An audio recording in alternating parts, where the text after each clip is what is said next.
The scanner gave her 4 hours and 17 minutes. I know because I ran it twice. She came in on a cargo tag wrist loop, the kind they use for livestock crates and unclaimed freight. Someone had wrapped her in a thermal sheet that was already going cold. She was small. Even for an Avari newborn, she was small, all silver gray and folded-looking, with ears like pressed leaves and eyes that hadn't opened yet. The cargo tag said no consignee. The thermal sheet had a transit stamp from the Kelthavar shipping hub, which was 11 days out, and 6 freight lanes removed from anything I'd call a reason. I ran the standard intake scan because that's what the protocol says you do. The continuance scanner is a galactic triage tool built into every registered medical relay post from the core worlds out to the dust edge. It reads biological life terminus. It gives you a number. Clinicians aren't supposed to argue with the number. Mine said 0417. I set the scanner down on the counter and looked at her for a while. She was breathing. Shallow, fast, the way they breathe when they're cold and their body is hoarding everything it's got, but breathing. I turned the heat up and held her. I don't have a sophisticated explanation for what happened next.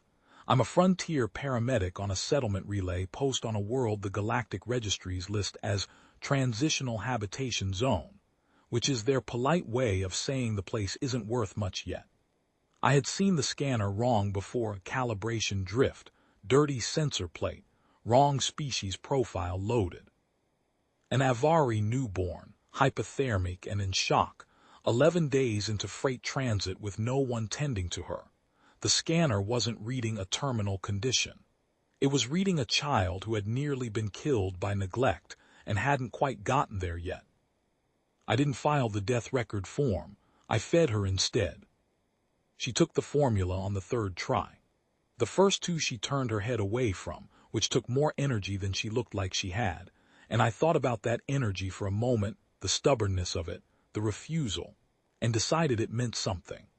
By the time 4 hours and 17 minutes had passed, she was asleep against my collarbone with her small fist wrapped around 2 of my fingers, and I had decided not to tell anyone about the scanner reading.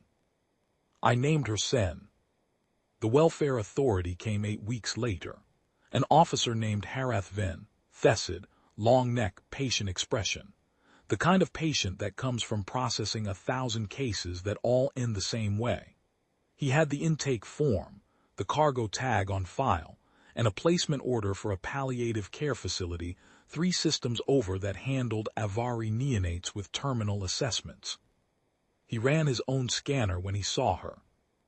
The scanner errored. She was too healthy to match the terminal profile in her file. Harath then recalibrated and ran it again. Another error.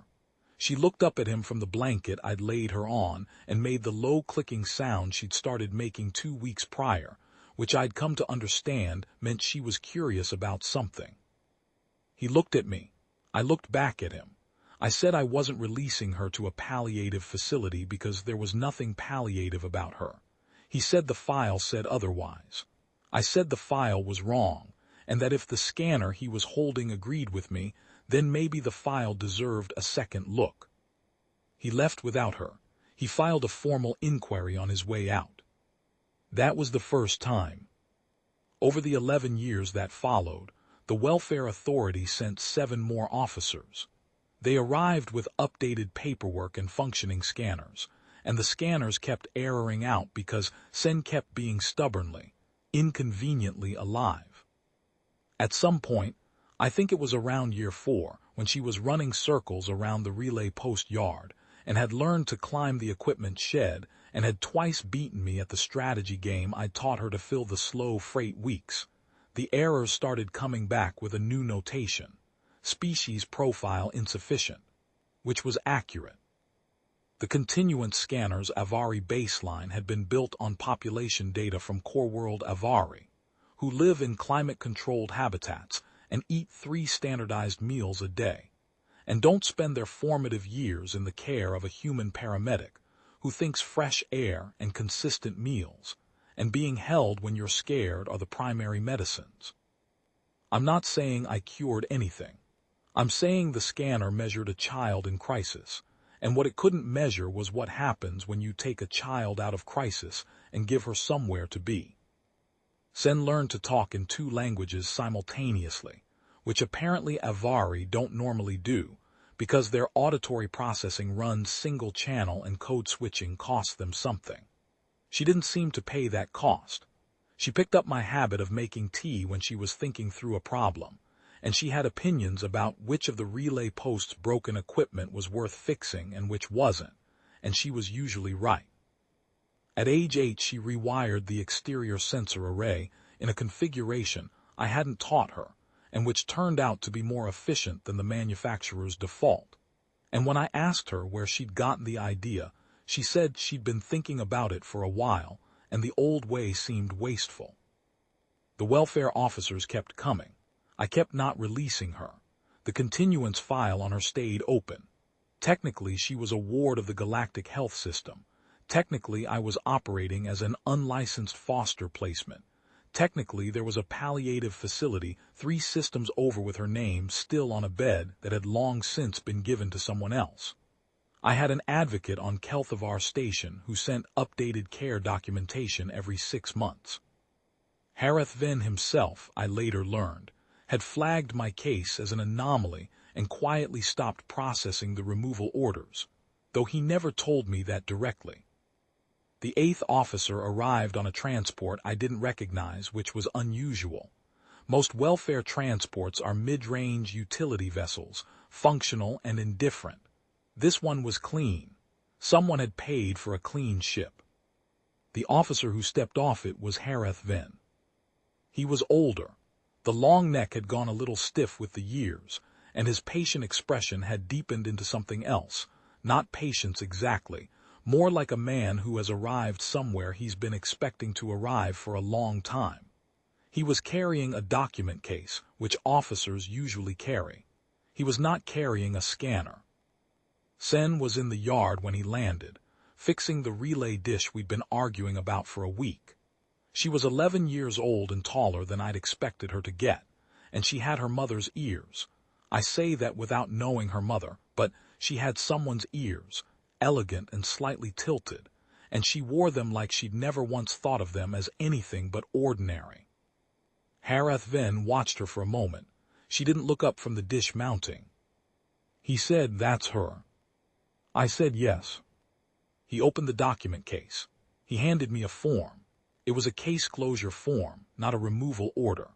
The welfare authority was withdrawing the palliative placement and formally reclassifying her status as resolved, living, thriving, not in medical need. There was a secondary document attached, something about updating the continuance scanner's Avari baseline to include extended care correction factors. Apparently my case wasn't the only one they'd had trouble closing. I read both documents. I signed the closure form.